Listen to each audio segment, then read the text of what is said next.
क्या राज्य सरकार पास अपने स्टेट के लिए कानून बनाने का अधिकार तो है, वो अपने तरीके से अधिकार तो है, मगर आप उससे हट के यदि कर रहे हैं तो पेशा में क्या लग रहा है कि हटकर बना रही है? बिल्कुल बिल्कुल। आज हमारे CNT SPT एक्ट है, उसके बावजूद भी CNT SPT एक्ट जमीन का धड़ल्ले से चिरहरण कैसे हुआ? तो CNT SPT के दायरे में जो लोग नहीं आते हैं उनके वो भी कैसे बस गए? उसमें दिया हुआ था कि DC इज इम्पावर्ड, इसीलिए पेशा कानून में DC का पावर को हटा दिया गया, सारा शक्ति को ग्राम सभा को दे दिया। तो भाई जिस DC साहब ने जिनको कर्तव्य निभाना चाहिए था उन्होंने निभाए नहीं, जिसके चलते CNT SPT जमीन का चिरहरण हुआ, फिर उसी में जा रहे हैं। जो भी जमीन इलीगल वे से इनक्रोच किया गया हो, हस्तांतरण किया गया हो, सारे जमीन को वापस लेने का अधिकार ग्राम सभा को।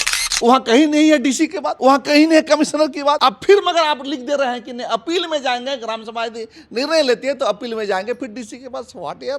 तो ग्राम सभा में मजीबा, उसके ऊपर तरफ परगना, उसके ऊपर देश परगना, ये उसमें आप अपील में जा सकते हैं, जो हमारे कस्टम्स और सिस्टम्स की बात है। पर आप फिर DC साहब को ला रहे हैं, जो DC साहब के रहते ही हम जमीन छिना गए। आज तक आगे की क्या आप लोगों की रणनीति है? क्या आपत्तियां जारी रहेंगी या पहले आप देखेंगे जो सरकार लेकर आ रही है उसको आने देंगे? झारखंड एक प्रयोगशाला बन गया है, कई लोग दूर से खेला खेल रहे हैं, ये हमारे लोग समझ नहीं पा रहे हैं। RSS भी दूर से खेला खेल रहा है, मैनिफेस्टो में डिक्लेयर किया हेमंत सरकार भी, इसके पहले का टर्म में भी, पर क्या पेशा कानून के रूप में सीरियसनेस लिया? नहीं लिया। कह रही है हेमंत सरकार भी पेशा को लेकर उतनी ईमानदार नहीं थी। निश्चित रूप से अगर ईमानदार होते तो पहले टर्म में ही खलबली होता, पहले टर्म में ही लागू होता। पिछले 5 साल जो पार हो गया, नॉन ईसाई और आदिवासी सरना का बहस कौन किसने? कई लोग दूर से खेला खेल रहे हैं ताकि आदिवासी समाज आपस में लड़े। नमस्कार, सोशल संवाद में स्वागत है। मैं शशि भूषण। झारखंड में पेशा कानून को लेकर प्रारूप जो सरकार ने तैयार किया है उसको लेकर बातचीत चल रही है और आप देख रहे हैं कि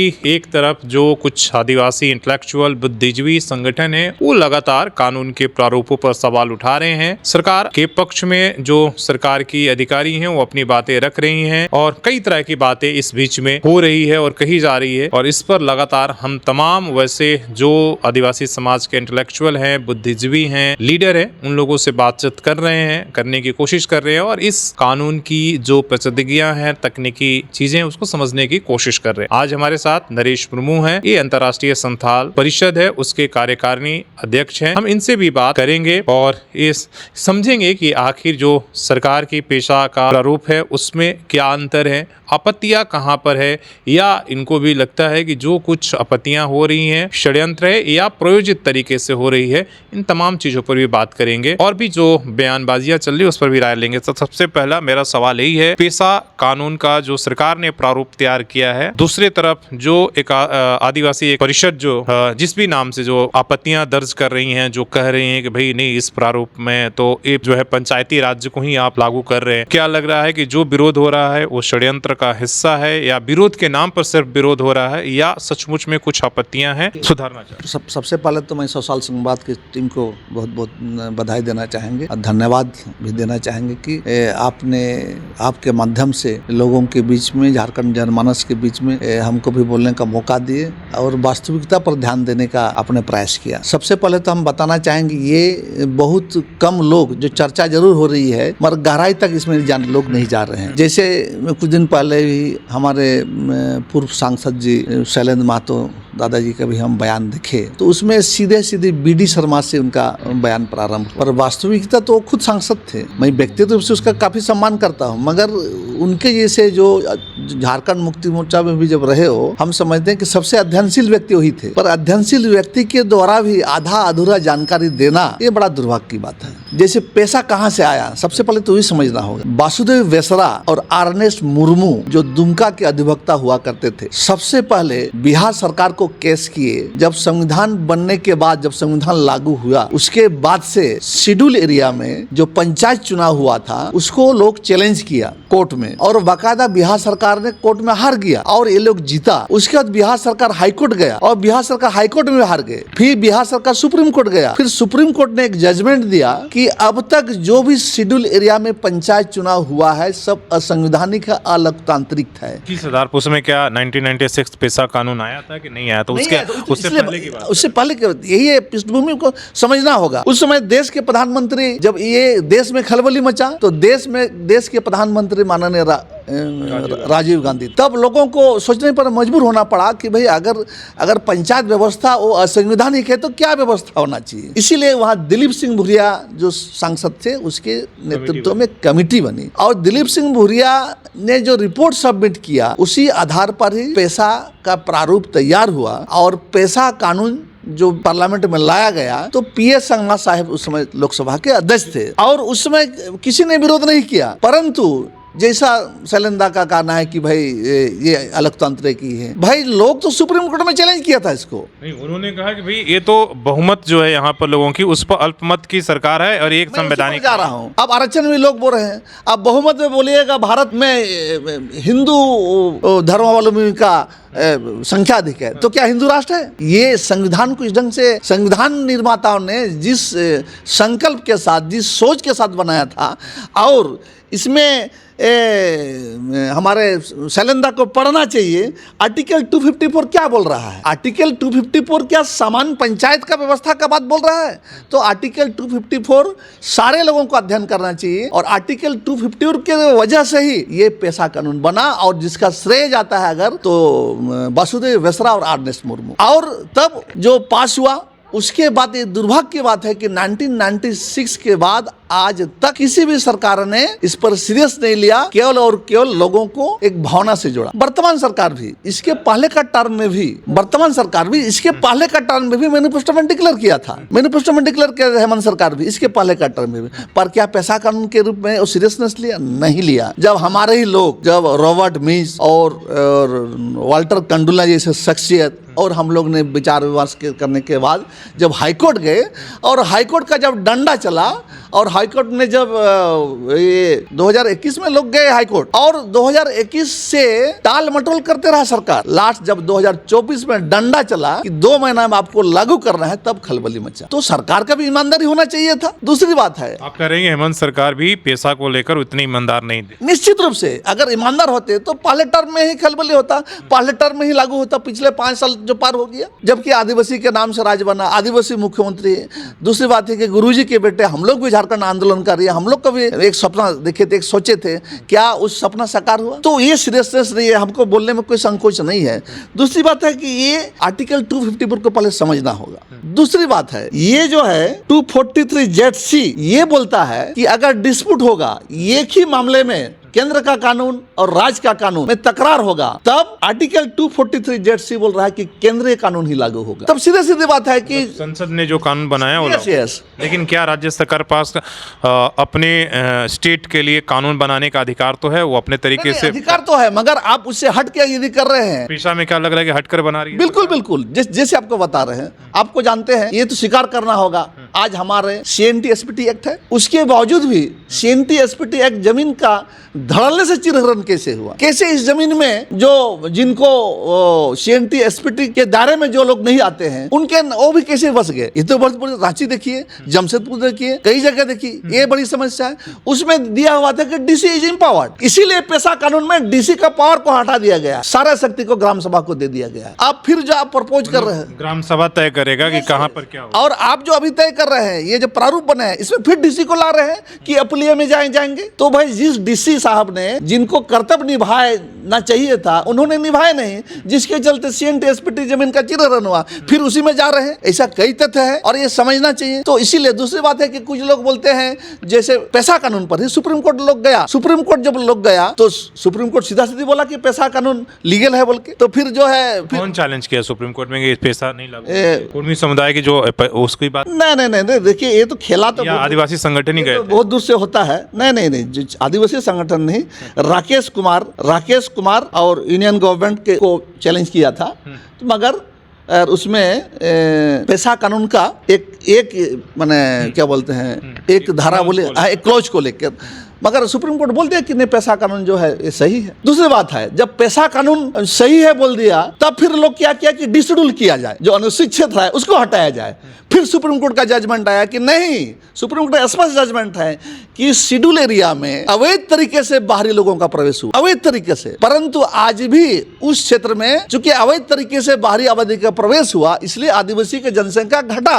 परंतु आज के दिन में भी, आज के परिपेक्ष में भी आदिवासियों का शेड्यूल ट्राइब का जमीन सबसे अधिक है, इसलिए ये इसको डिशेड्यूल नहीं किया जा सकता। तो सारे तथ्य तो सामने हैं, तो कहीं ना कहीं ईमानदारी नहीं है सरकार पर भी, और जो लोग गुमराह कर रहे हैं ये भी वास्तविक स्थिति को नहीं जान रहे हैं। हम तो आज भी बोल रहे हैं, आप वासुदेव वैसा आरएस मुर्मू को भूल गए, किसी ने उनका जिक्र नहीं करे, जो मेन हीरो है। आज जो हाईकोर्ट में जो गए रॉबर्ट मिन्स है, वाल्टर कंडोएंस ऐसे लोग, उनको भी आप भूल जा रहे हैं, जिनके बदौलत हाईकोर्ट से डंडा चला। ये तो हेमंत सोरेन जी को उन लोग को बुला के तारीफ करना चाहिए था, उन लोगों को एक सम्मान देना चाहिए था कि भाई आदिवासी अधिकार के लिए आप लोग गए हैं हाईकोर्ट, और हाईकोर्ट ने, और आप स्वतंत्र रूप से आप जो है इसको हूबहू लागू कर सकते हैं। मैं फिर उसी सवाल पर आऊंगा जो पहले आपके मैंने पूछा, और आपने जो बताया पेशा के जो सरकार के प्रारूप हैं और आप लोगों का जो विरोध है वो कहां पर है, किस पॉइंट पर है। जैसे आपने कहा कि भाई जो केंद्रीय कानून है जो संसद ने पास किया उसे हूबहू लागू होना चाहिए पेशा के क्षेत्रों में, शेड्यूल एरिया में। उसमें जो राज्य सरकार है जो प्रारूप तैयार कर रही है उसमें क्या बदलाव ऐसा कर दिया है जिससे कि आप लोगों को आपत्ति? दुख इस बात का आपको बता रहे हैं, पेशा कानून 1996 में बना और 1 साल के